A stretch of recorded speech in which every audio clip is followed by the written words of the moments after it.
University of Michigan Flint and an expert in water resources, environmental risk assessment, and geographic information systems who led the mapping project. Dr. Kaufman.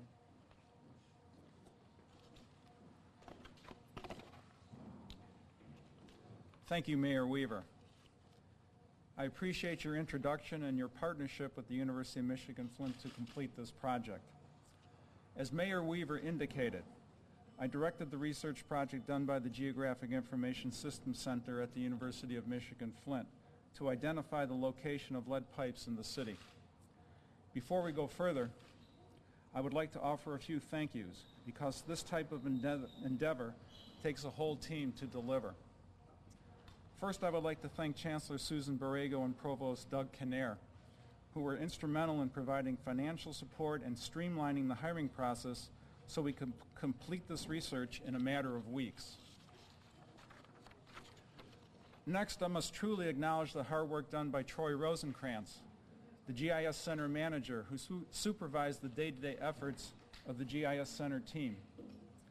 Also, thank you to Dr. Greg Rybarczyk, U of M Flint Associate Professor, who is a GIS expert and lent additional expertise to the project. And I want to thank the students, workers, and volunteers who spent hours inputting data and poring over records so that we could complete this project. Thank you all.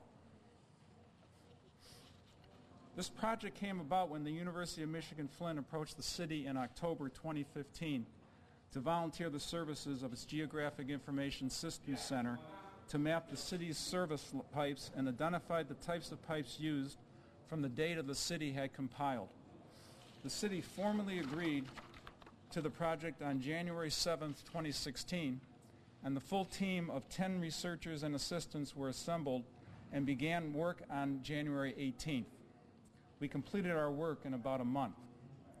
Our project created a digital database of service pipes. By digitizing the available data, we are now able to create maps, highlight high areas of lead concentration, and build a foundation for future research.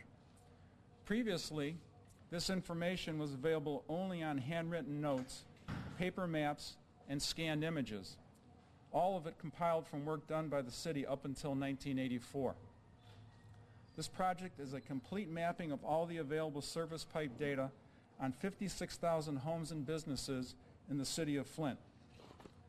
It is important to note that while this is a complete analysis of all available data on the pipes in the city of Flint, information simply does not exist on all the city's service lines. In fact, there is no record of the type of pipes used in approximately 13,000 of the city's 56,000 homes and businesses. About 11,000 of those with no data are residential properties. Working with our partners at Rowe Engineering, Lansing Power and Light, the state and federal response agencies, and the city, the University of Michigan Flint will continue to analyze the data we now have as well as additional water and blood lead level testing results to create a risk assessment model for all city property parcels with an initial focus on the missing data.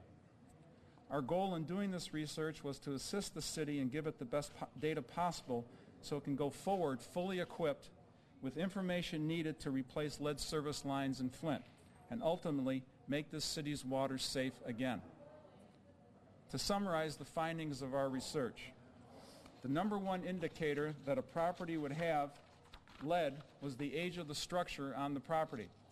Our analysis found that the average age of homes in Flint is 74 years, with more than 23,000 homes built before 1950. We identified 4,376 locations with lead pipes in the city of Flint.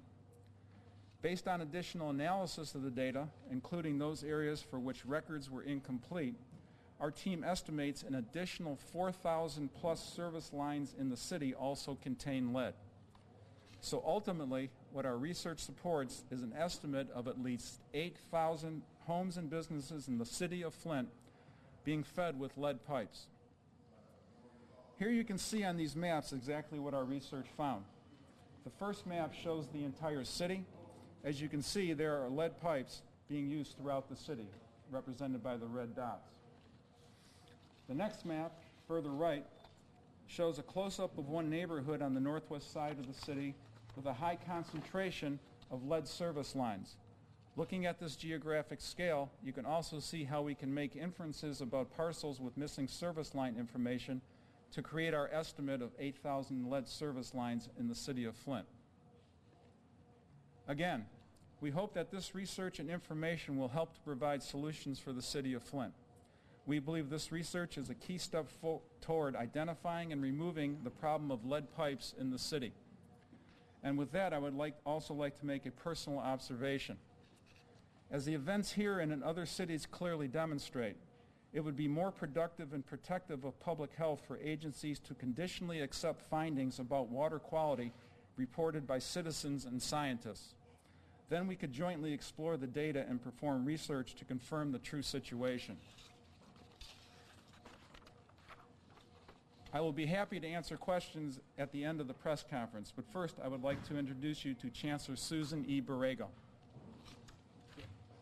Good morning. Thank you, Mayor, for your continued leadership in addressing the water crisis in Flint. I think Dr. Kaufman's research represents the best kind of partnership between the University of Michigan Flint and the city and the residents. For 60 years, we've been partnered in this community and wanting to make sure that we enhance the quality of life, we provide the kinds of opportunities that this community needs and wants. And I am happy to be here today to be able to work alongside the mayor as we address the ongoing issues of crisis. So thank you. Okay. Thank you very much.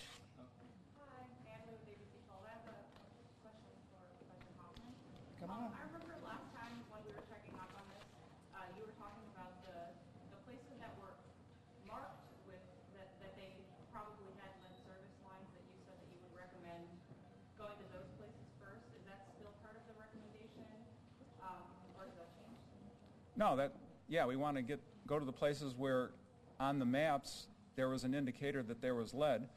That would be a logical first place to start. So then that 8,000 estimation that you're talking about, I guess where would you start with the ones that you don't know or not unmarked? We had already put our priorities together as far as where we were going to get started, and they've been able to identify. We've had some homes that have been tested that are out of the roof or over the roof, however you want to say it. They have to be on the list. We also talked about homes where we know we have kids under the age of 6 or pregnant women, people with compromised immune systems. But we have that information, and those will be the priorities for where we start. So that's compiling data from U of M Flint in addition to... And also, we had some information when we were out giving water. DHS was out there with us, and they have information, as does Dr. Mona, as far as where these families that have the young children live. So we'll be working with them to get some of that information as well. I know you're happy with the results, but when you heard the number 8,000, what went through your mind? And knowing that they're not... Well, my goal has been for all of them to be removed, so I was glad to have somebody validate this information that we've been looking for. And like we said, we know there's more to come. We still have some gaps in that. So I'm expecting Dr. Kaufman will probably be giving us some more information about other homes that we may have missed. But my goal has been for all of them to be removed anyway. So. Where exactly do you plan to start and when? We're going to be getting started very, very quickly here. And actually what we're going to do is sit down. Like I said, we already have the list of those homes that have been identified from the testing, so we'll be looking at those as where we start and the ones with the young children. With regard to the governor and Roe and no bid contract with them, how does this all work? Obviously the funding has to come from a joint cooperative effort, and you want to move ahead. Yes. I'm looking for some more money to come. I'm looking for some more money to come. But we do have the $2 million to get started with, and so we can't wait. So we're going to go ahead and get started with that right now because as we're testing water every single day and we're getting these results back, we know we can't wait. So regardless of the governor's study in Roe, you're going to go move forward? Oh, yes. We already have test results back. That's study right there. Professor Kaufman, in regards to Roe, have you shared any of this information or data with them, and are you willing? Yes. Mayor Weaver, is there a strategy in place for certain areas of the city that don't have a lot of residents but high lead pipes? Will those pipes just, is there an implementation policy in place? Yeah, and that's what we're going to do is as we look at all of the information for those homes that have been identified, determine, okay, how do we, who's first, who's second, who's third, that kind of way. Follow up for Dr. Kaufman. For the area of North Bassett Park, is there anything about structurally the neighborhood that you can say that would create a whole block like that? Probably old homes. Anything else about the structures that you could identify? Not right now, no. Mayor, for a long time we were talking about maybe up to 15,000 lead lines have to be removed. This estimate has it at about half of that. Is this generally good news that the problem might not be quite as bad as you fear? Well, yeah, that's always some good news, but we know that we've still got to restore confidence, and people are not confident if we don't have new pipes. It's just that simple, because one day we find out that somebody's home has tested so high that the filters don't work, that kind of thing. And so people have been, I guess the trust has been broken to such a point that we just need some new pipes. We need new pipes to restore that confidence so people will start trusting, people will be able to sell homes, because it's not just the people in Flint that don't believe, it's people that may want to move here. And, we may say, well, this home tested okay, but we want people to come here. We want people to stay here. And the only way we're going to be able to get that kind of confidence is to get new pipes. So who will be doing the work? Will it be BWL or will it be the city itself? Both. And BWL is going to help and do some training. And while that's going on, and that's what we're going to be using the initial money that we get. And while that's going on, we're going to be vetting some engineering companies, but we're going to be having some people right here trained as well for different kinds of work opportunities.